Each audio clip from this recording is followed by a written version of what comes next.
6월 22일 오늘의 말씀은 잠언 27장 14절에서 27절입니다. 이른 아침에 큰 소리로 자기 이웃을 축복하면 도리어 저주같이 여기게 되리라. 다투는 여자는 비 오는 날에 이어 떨어지는 물방울이라. 그를 제어하기가 바람을 제어하는 것 같고 오른손으로 기름을 옮기는 것 같으니라. 철이 철을 날카롭게 하는 것 같이 사람이 그의 친구의 얼굴을 빛나게 하느니라. 무화과 나무를 지키는 자는 그 과실을 먹고 자기 주인에게 시중드는 자는 영화를 얻느니라. 물에 비치면 얼굴이 서로 같은 것 같이 사람의 마음도 서로 비치느니라. 스올과 아바도는 만족함이 없고 사람의 눈도 만족함이 없느니라. 도가니로 은을, 풀무로 금을, 칭찬으로 사람을 단련하느니라. 미련한 자를 곡물과 함께 절구해 놓고 봉이로 찌을지라도 그의 미련은 벗겨지지 아니하느니라. 내 양떼의 형편을 부지런히 살피며 내 소떼에게 마음을 두라. 대저 재물은 영원히 있지 못하나니 면류관이 어찌 대대에 있으랴.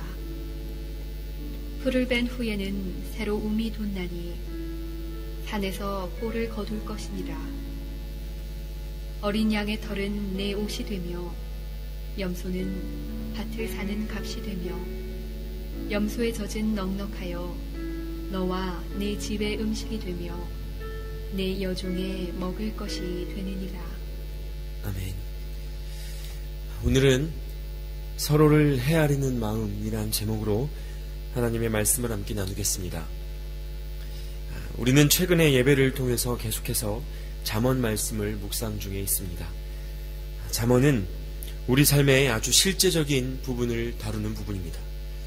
특별히 오늘 본문에서는 사람들 사이에 그 지혜로운 관계가 주는 유익, 그리고 농부의 성실한 삶에 대한 잠언이 등장합니다. 각기 다른 내용들이 얽혀 있는 것 같지만 이 안에서 공통적으로 발견되는 교훈이 있습니다. 바로 지혜로운 관계에 대한 것입니다. 가까운 사람에서부터 멀리 있는 사람들에까지 지혜로운 관계의 형성과 마음 씀씀이가 얼마나 중요한지 모릅니다. 말씀을 한번 깊이 보도록 하겠습니다. 먼저 14절 말씀에 보면 이렇게 말씀이 시작합니다. 이른 아침에 큰 소리로 이웃에게 축복의 인사를 하면 그것을 오히려 저주로 여길 것이다 라고 기록되어 있습니다. 여러분 공감이 되십니까? 이 피곤한 아침에 시끄러운 소리에 이끌려 잠에서 깨본 경험이 아마 모두에게 있으실 겁니다. 부지런하게 하루를 시작하는 것이 얼마나 좋습니까? 그러나 원하지 않게 잠에서 깨어버리면 부지런한 하루의 시작, 이런 생각은 그 순간 들지 않습니다. 아무리 반가운 사람이라고 해도 새벽녘에 찾아와서 인사하며 소리를 지르면 그 소리가 곱게 들릴 리가 없다는 말씀입니다. 그래서 내가 주고자 하는 것이 아니라 상대방이 받고자 하는 것을 주는 것이 사랑이라는 말도 있습니다. 그래서 오늘 말씀을 통해 지혜로운 관계를 위한 교훈을 들을 수 있음이 얼마나 감사한 일인지 모르겠습니다. 우리나라의 유명한 사자성어로 역지사지라는 말이 있습니다. 내가 아니라 상대방의 마음이 되는 것, 그 사람의 입장에서 생각하는 것. 오늘 잠언 말씀은 예수 그리스도를 믿는 지혜자들이 갖고 있는 이 마음에 대하여 우리에게 교훈하고 있는 것입니다. 그런데 사람이 다른 사람의 입장에 선다는 것이 영 쉽지 않습니다. 아파보지 않으면 아픈 사람의 고통을 이해할 수 없듯이 웬만한 일도 겪어보지 않으면 도무지 공감하기가 참 힘듭니다. 그래서 요즘은 아이들의 교육 과정 안에서도 지적 능력보다도 감성적인 능력, 그리고 공감하는 능력을 중요시하는 분위기가 생겨났습니다. 자기 머리를 채우는 것보다 상대방의 마음을 헤아리는 것이 진짜 능력이라는 것을 세상에서도 인정하기 시작했다는 것입니다. 얼마 전에 광고를 하나 보았습니다. 20대의 한 팔팔한 청년이 버스 안에 앉아 있는데 그 앞에 80대 할아버지께서 서 계신 모습입니다. 그런데 이 청년이 아랑곳하지도 않고 졸고 있습니다. 정말 졸려서 조는 건지 아니면 앞에 계신 할아버지를 모르는 척, 조는 척 하는 것인지 알 수가 없습니다. 그런데 그 옆에 앉아 계시던 아주머니 한 분이 그 모습을 보고 혀를 끌끌 차는 것입니다. 요즘 젊은 것들은 버르장머리가 없어서 눈앞에 보이는 게 없지. 그렇게 말씀하시는 겁니다. 그런데 그 광고가 갑자기 뒤로 시간을 되돌리면서 그 청년의 하루를 보여주는 것이었습니다. 부모님에게 짐이 되지 않고 학업을 마치기 위해 이 청년은 새벽부터 신문을 배달하고 아르바이트를 뛰었습니다. 낮에는 학교에 가서 하루 종일 공부하다가 저녁에는 수업을 마치자마자 고깃집으로 달려가 녹초가 되도록 서빙을 하며 일을 하는 모습이었습니다. 그리고 자정이 다 돼서야 집으로 돌아가는 버스에 몸을 기대어 자기도 모르게 졸고 있는 모습이었습니다. 눈이 감겨서 눈앞에 누가 서 있는지도 알아볼 수 없는 것이 이 청년의 입장이었습니다. 사실 이 광고는 현 시대 청년들의 힘겨운 삶을 보여주고 그것에 대한 공감과 또 이해를 촉구하기 위해 만들어진 광고라고 합니다. 그렇습니다, 여러분. 우리의 눈으로 보이는 것보다 어떤 한 사람의 인생은 더 많은 이야기로 가득합니다. 그에게 그럴 만한 이유가 있었을 것이다 라는 것을 헤아리는 것, 이것이 공감입니다. 그리고 이러한 지혜는 바라보는 당사자의 마음 그릇의 크기이기도 합니다. 그러나 이러한 마음 없이 자기만 생각하는 사람의 모습은 어떠한가? 오늘 말씀 속에 그러한 사람들의 모습이 드러나고 있습니다. 15절에는 하나의 예로서 다투기를 좋아하는 여자의 모습을 보여줍니다. 이 모습이 어떻다고 기록되어 있습니까? 지붕에서 끊임없이 비가 새는 것과 같다라고 기록되어 있습니다. 생각만 해도 참 스트레스 받는 일입니다. 제가 대학 시절 이용하던 찬양팀 지하 연습실이 있었습니다. 그런데 비만 오면 천정에서 물이 새서 수시로 세숫대야를 갈아줘야 했습니다. 잠시만 방심하면 홍수가 나서 악기들을 다 사용할 수 없게 되는 것입니다. 어찌해보려고 수단과 방법을 동원해도 공사를 새로 하지 않는 이상 근본적인 해결이 이루어지지 않는 것을 보았습니다. 타인에 대한 배려와 공감 없이 하나님의 마음으로 형제와 자매를 바라보지 못하고 나만 바라보고 있는 사람의 모습이 바로 그러하다는 것입니다. 게다가 계속해서 말씀해 보면 그러한 사람을 다스리는 것이 바람을 움켜잡는 것과 같고 기름을 붙잡는 것과 같다고 말씀하고 계십니다. 될 일이 아니라는 겁니다. 궁극적으로 20절에는 이렇게 기록되어 있습니다. 스올과 아바도는 만족함이 없고 사람의 눈도 만족함이 없느니라. 여러분, 이것이 인간의 본성이 지닌 가장 강력한 특성입니다. 마음의 지혜를 잃어버린 자, 예수 그리스도의 복음 없이 살아가는 자, 그리고 자기 생각 속에 갇힌 자는 무엇을 봐도 누구를 봐도 만족하지 못합니다.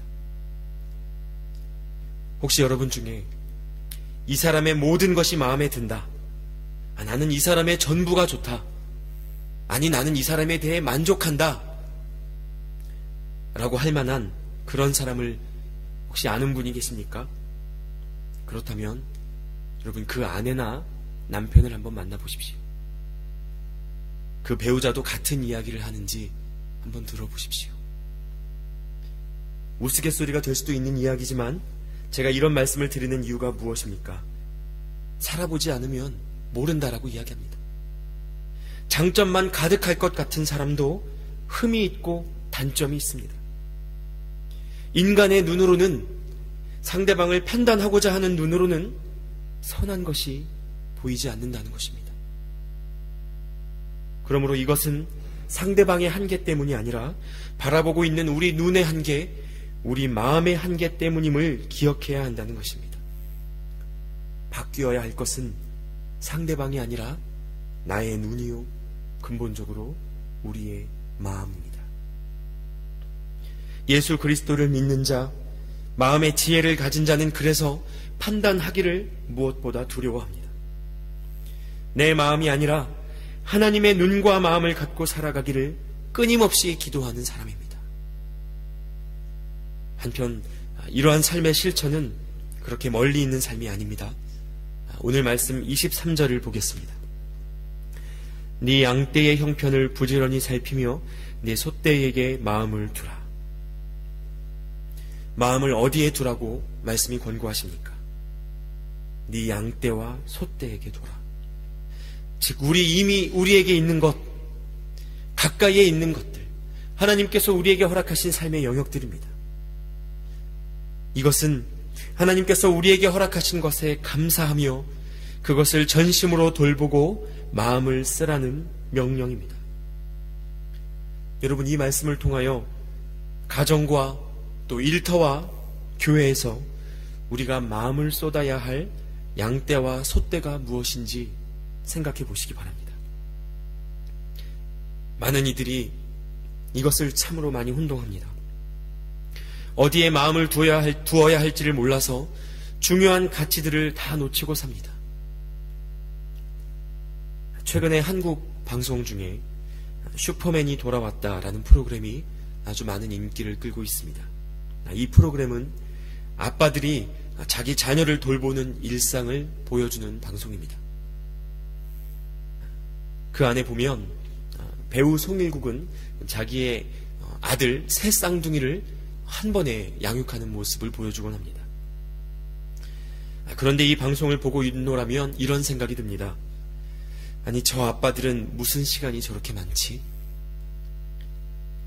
아무래도 출연자들이 연예인들이다 보니까 시간을 조금 자유롭게 쓰는 직업을 갖고 있습니다.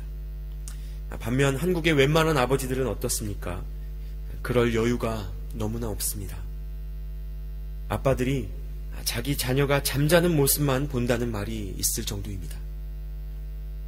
아침에는 너무 일찍 나가고 또 저녁에는 너무 늦게 들어오다 보니 그런 한탄이 쏟아지고 있는 것입니다.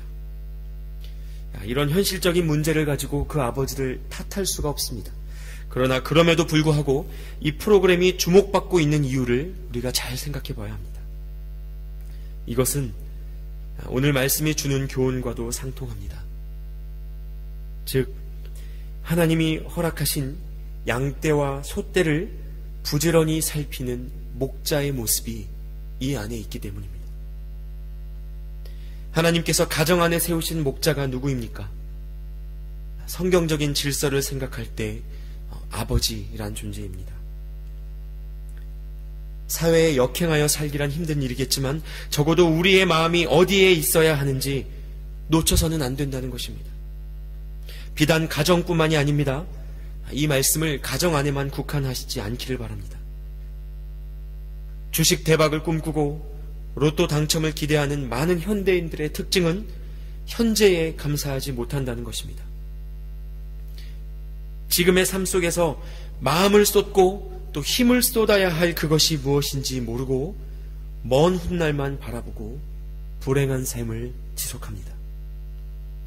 그러나 여러분, 하나님께서 우리에게 허락하신 지금의 삶을 돌아보십시오.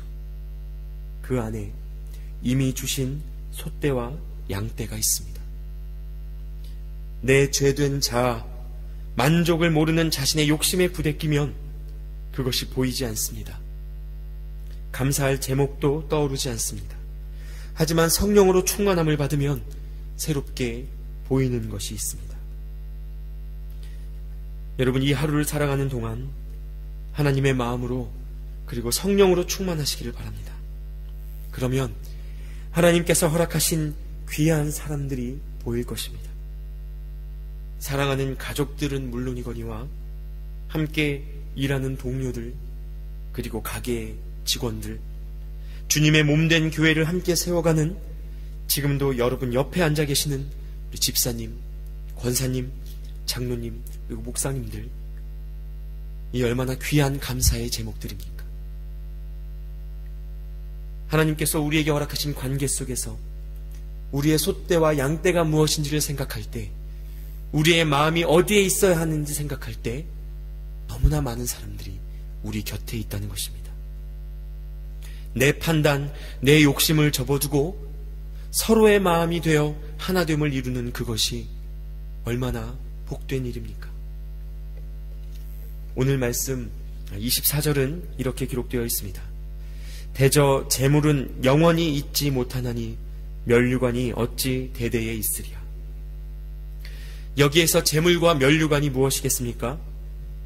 나밖에 모르는 마음, 나 자신만 이해하려고 하는 좁은 마음이 추구하는 것들의 상징입니다.